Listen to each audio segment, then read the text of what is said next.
एक प्रचार है और कुछ नहीं है। 144 का कोई समीकरण नहीं होता।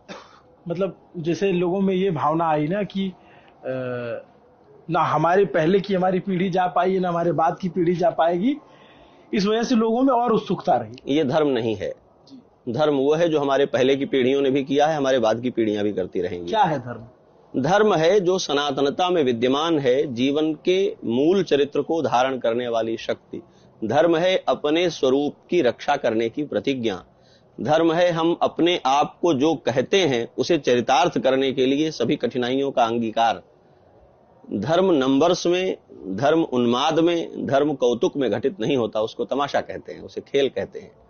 जो हमारी पहले पीढ़ियों ने कभी नहीं किया और जो हमारे आगे की पीढ़ियां नहीं कर पाएंगी, वो हमें ही क्यों चाहिए? धर्म तो परंपरा से चलता है ना। एवं परंपरा प्राप्तमेवं राजर्षयो विदुः वंदे गुरु परंपराम। तो जो हमारे पहले की पीढ़ियों को नहीं मिला, जो हमारे आगे की पीढ़ियां भी नहीं पाने वाली हैं, वह हमारे लिए हितकर होगा, ये कैसे समझेंगे हम?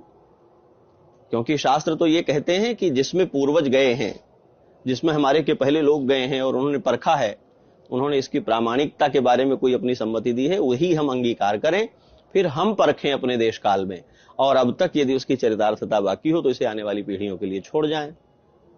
तो ये जो असाधारण सी बात है 144 वर्ष वाली, मेरा मन इसके साथ नहीं जाता, मैं किसी समझ के स्तर पर इसको ठीक नहीं पाता हूं। हुआ क्या है, महाकुंभ के विषय में बहुत सारे लोग बहुत तरह की बातें कह रहे हैं, और वो इसमें हम यूनिक क्या कह दें, इससे घिरे हुए हैं। कुछ असाधारण, और एक ये जो बॉलीवुड का आया हुआ शब्द है चलता हुआ ना, अतरंगी बात, कोई पता नहीं इसकी क्या व्युत्पत्ति है, आप खोज लीजिएगा। कुछ हम असाधारण कह दें और चौंक जाए दुनिया, इसने हमें कुंठाग्रस्त बनाया है। मैं बहुत दुखपूर्वक और बड़ी विनम्रता से ये कहना चाहता हूं, हमारा धार्मिक क्षेत्र मदारी होता जा रहा है।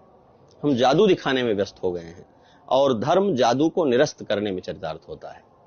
हाँ, संसार में कोई इंद्रजाल है तो क्यों देखते हो? जीवन इंद्रजाल नहीं है क्या?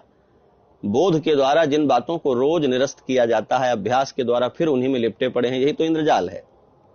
जिनको छोड़ना है वो छूटती नहीं है, जिनको पाना है उसकी तरफ प्रवृत्ति नहीं होती है, ये इंद्रजाल है जीवन का। अब हम फिर इंद्रजाल देखें। धर्म को अपनी कौतुक परायणता के बाहर होना चाहिए, तब ये ज्यादा दिनों तक ज्यादा लोगों के लिए हितकारी बना रह पाएगा, नहीं तो ये उन्माद का कारक बन जाएगा और हमारे सामने अवांछित स्थितियां आने लगेंगी।